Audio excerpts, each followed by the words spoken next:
and I tell you a little bit about what happened to me. Everything started when the first snow came to Ireland. I was getting ready to work. I was a little bit behind the time, and it's been snowing yet. So I triggered the remote control heating in my Leaf using an application on my phone, as I did that many times before. When I was ready, I went to my car. The remote control heating was still running, so I pressed the brake pedal and the start button to start the car. But this time, something went wrong, and the car failed to start. It took me several weeks to understand the problem and learn how to fix it.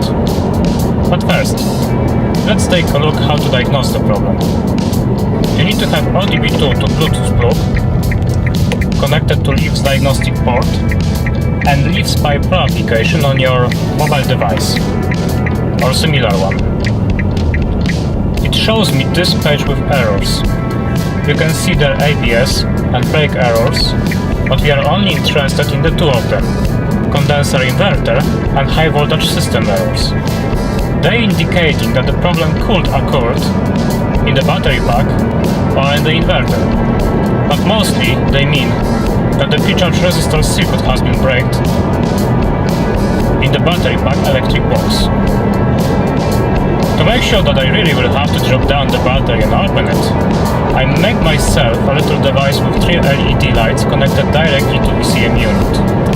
They representing 3 relay switches in the battery pack electric box. The blue one is for the negative, the green one for pre-charge resistor, and the red one for positive. And this is what I get when I press the start button.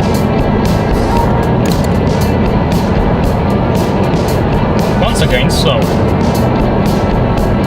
Leaf was waiting for voltage to appear on high voltage condenser, but that never happened, so it resigned. So what really happened? I replaced the starter battery in the meantime. Of course, it didn't solve the problem, but the thing is, the old battery was a half of the new battery weight. This battery was probably the same old as the car is, so no wonder that the 7-year-old battery was weak and it didn't hold the charge during the low temperature weathers.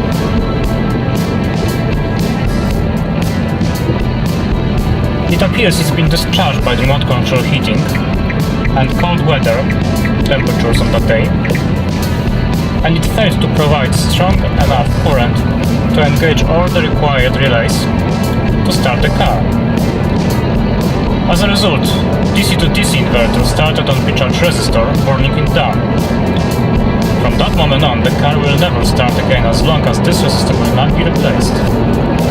And that resistor is in the electric box inside of the battery pack. So I began my preparations to this job. I have made myself a wooden platform. I will put the battery on it and pull it out from under the car. The battery is 300 kilograms heavy, so I used a heavy-duty caster wheels for up to 100 kilograms each. It seems they should survive. Battery pack can hold its shape, so the platform is really needed for placing the wheels at right spot under it. The platform also has to be high enough, as I'm gonna be using hydraulic jacks to do this job. As I have narrow driveway, I need to extend it somehow, so I make myself 2 wooden rails. Also, some few distances might be needed, as car have to be placed 40 centimeters above. My happy touch, I'm about to start this job at 4 AM in the morning, so it still will be dark. And the rest of the stuff needed for this job. I already organized a replacement part. It's electric box with 3 relays, negative, positive and pre-charge one, with pre-charge resistor underneath. And pre-charge resistor is my main suspect in this case. Before I start, the service disconnect have to be removed from the battery pack for safety reasons. By removing it, you're disconnecting the battery circuit inside the battery pack.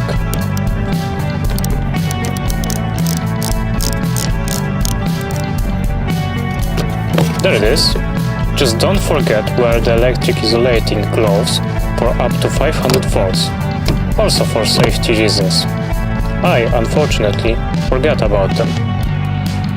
Already, so let's start it. It's 4 AM in the morning, only 2 degrees, as it's still Irish winter, the last week of January. At least, it's not raining or snowing.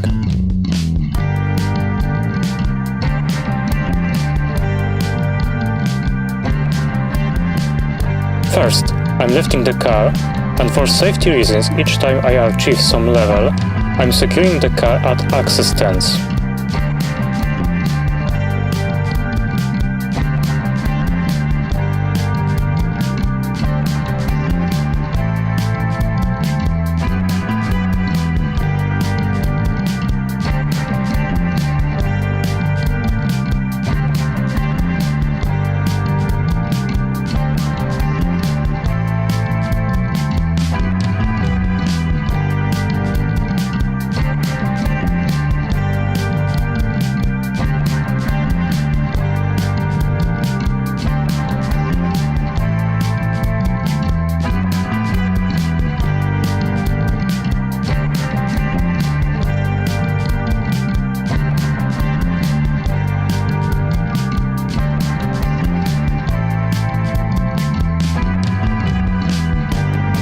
My hydraulic jacks can't lift that high as I need them to. This caused more problems than I have expected. So if you're about to do this job, make sure you have better, a little bit more expensive jacks than me, and that they can lift high enough. And there you go. Car is finally lifted up, but I was forced to accept lower level than 40 centimeters. The front of the car is placed at 35 centimeters above and the back is 39 centimeters. The battery is 27 centimeters high at the highest point at the back, and my platform is 12 centimeters high, so it looks like it should go through. Once car is put on the access stands, I'm starting to taking down the battery covers.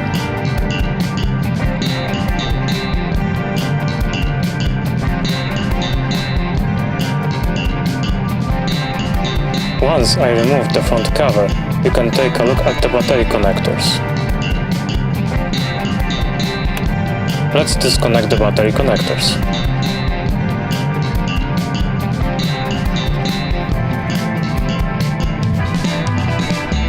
Battery connectors have been disconnected, so I can continue taking down the middle and rear covers.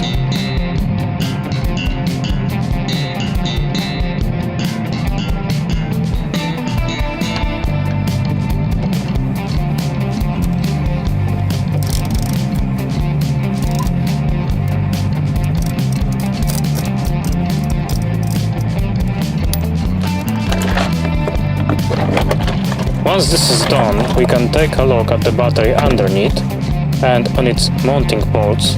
There are the 6 bolts on the side of the battery, 2 on the front and 2 at the back.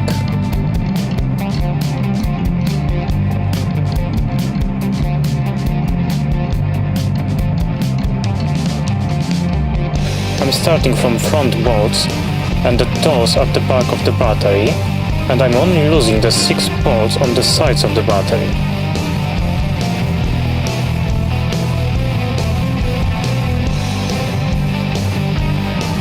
Oh, and I had a little helper.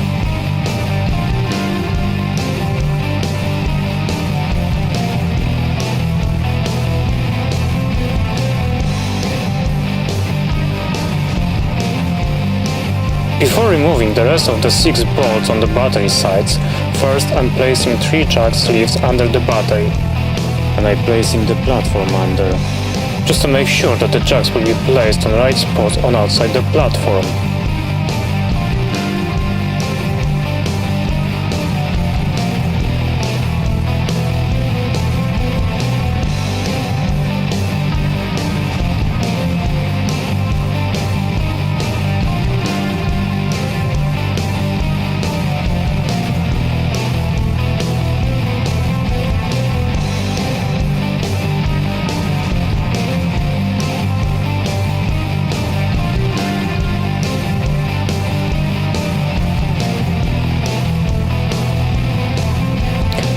Battery is now sitting on the platform. So far so good.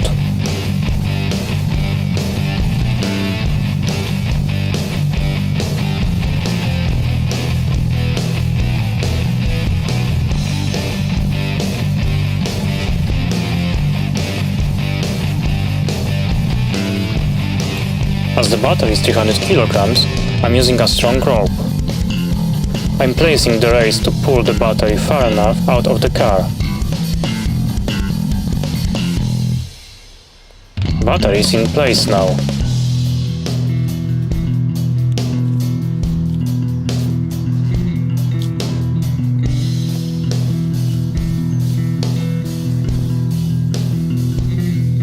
Now I can start removing the bolts to open the battery pack.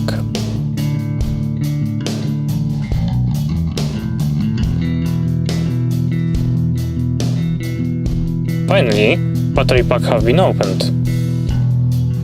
You will see inside the battery cells, service disconnect socket and the black box where I believe the problem occurred.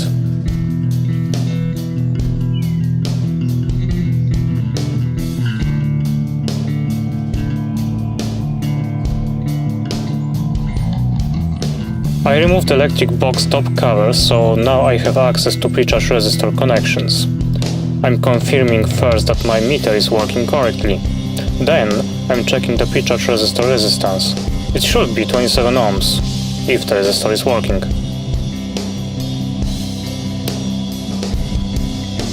No, current won't go through. No, definitely it's not working. So I was right. Here is removed box. You can see underneath the resistor box with little gap on its body. Very fast increase of the temperature inside of the resistor caused its ceramic body to split before the resistor coil burned down. Okay, I have arrested all the errors, so it looks like car is ready to start, and I also put back everything on place. So let's see if it will start.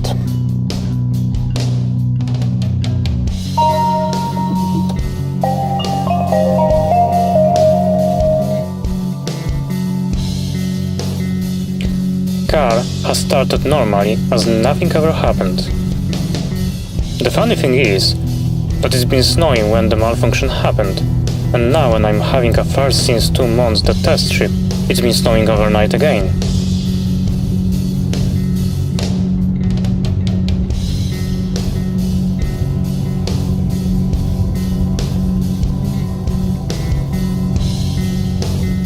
My car is back on the road again.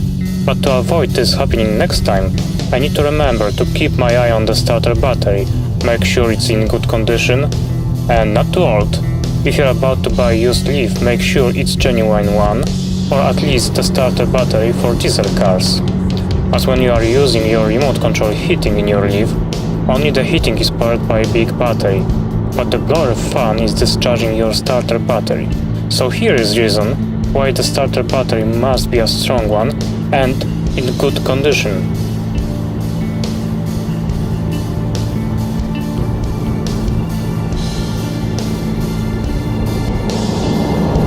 Thanks for watching. Let me know if you have any questions, put it down into the comments. Also like, subscribe and share it if you'd like to. Most importantly, stay safe. It's been Paul here. See you again.